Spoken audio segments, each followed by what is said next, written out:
All right, I think it's time we just dive into the whole New York City thing and let it lead to the Anthony Davis stuff. And then obviously, as we jump out of that Anthony Davis, we have to talk about the deadline that is just literally days away. Hours almost, really, right? I Really? mean, and Woj has got a new, as we're recording this here on Tuesday night, excuse me, Monday night. Uh, he's got a new piece with some more information. Nothing that really pushes the narrative ahead further, but just the latest in that, and I think let's just talk about Kyrie maybe to start. I think going to the game Wednesday, I was watching him pretty carefully on the bench. He wasn't playing in the game. He did not come out during warmups. He only came out a few minutes into the first quarter. Very quiet, kept to himself, didn't really interact with many people on the bench, maybe Tatum a little bit with Marcus Morris, a little bit with assistant coach Jerome Allen. Not much, very quiet. Not very animated at all.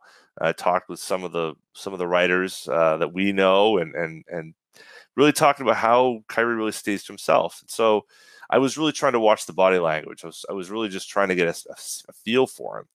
And then, of course, Friday morning happens where he goes to shoot around and says, a number of things. And I thought it was, the headline was, check back, July 1st or something. And, I was like, oh, I was in my car as I'm reading this. Sorry, Maine State Police. And, I saw that. I'm like, oh, Jesus, this is it, But when you saw the video, you see a guy who's really frustrated by what's going on around him. I think he's just at a point where, once again, just like he was in Cleveland, he's like the throw-in the story. It's not about Kyrie. It's about how Kyrie's impacted by somebody else. I think it aggravates him. I think he feels like, kind of like a passenger in this voyage as opposed to someone driving his own ship. And I think that's clearly something that's important to him. And so to come off of that, and then of course all the stuff, the chants about Kyrie, him talking about how that's a distraction. I mean, I just walked away from that whole thing with one. I think he still wants to be in Boston. I think he's staying. He said Uh, as much. I mean, he really did try to yes, quiet it. And I realize things do change, but I think as long as, Danny's willing to do what Danny does, which is adjust things and build around it, it's probably going to be fine. It's probably going to be just fine. I like that idea, and I think that's.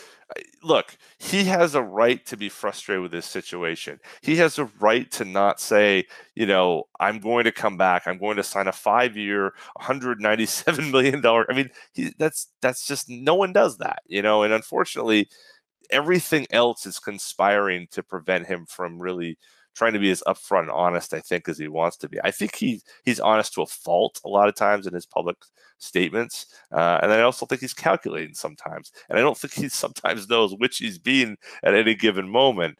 But I do believe he wants to stay. I think all things being equal, he will stay.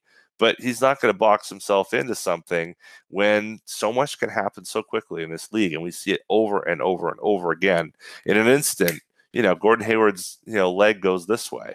In an instant, who knows? Somebody gets hot, and all of a sudden, Jason Tatum is the second coming of Dominique Wilkins out there, or whatever. I mean, these things can happen fast. And so he's just trying to prepare for all those eventualities. And if the Celtics somehow, flame out in the first round, he's probably not going to stay. But if they make a good run and they play the way we think they're going to, he's going to stay. He's going to recruit Anthony Davis as part of a trade package. And then we're going to see what happens.